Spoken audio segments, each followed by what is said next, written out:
हज़रत इमाम हुसैन का पूरा नाम क्या था?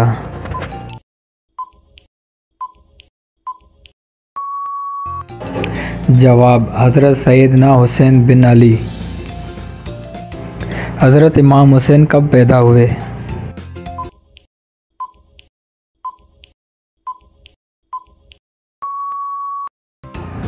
जवाब है 5 शबान 4 हिजरी। हज़रत हुसैन के कान में अज़ान किसने दी?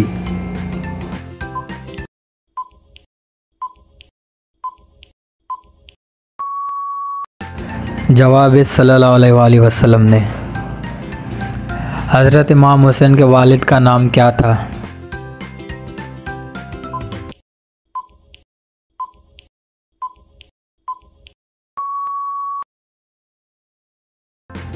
जवाब है हज़रत सैयदना अली। हज़रत इमाम हुसैन की वालिदा का नाम क्या था?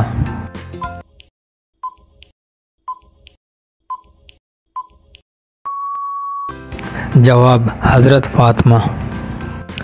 हज़रत इमाम हुसैन की वफ़ात कब हुई?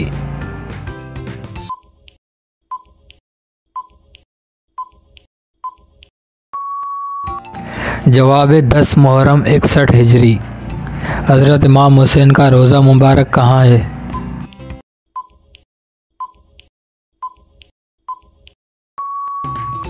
जवाब इराक़ के शहर करबला। तो दोस्तों, अगर ये आपको वीडियो पसंद आई है तो आप मेरे YouTube चैनल को सब्सक्राइब करो और लाइक करो और कमेंट में बताओ कि आपको ये वीडियो कैसी लगी। और हम मिलते हैं अगली वीडियो में, तब तक के लिए अल्लाह हाफिज़।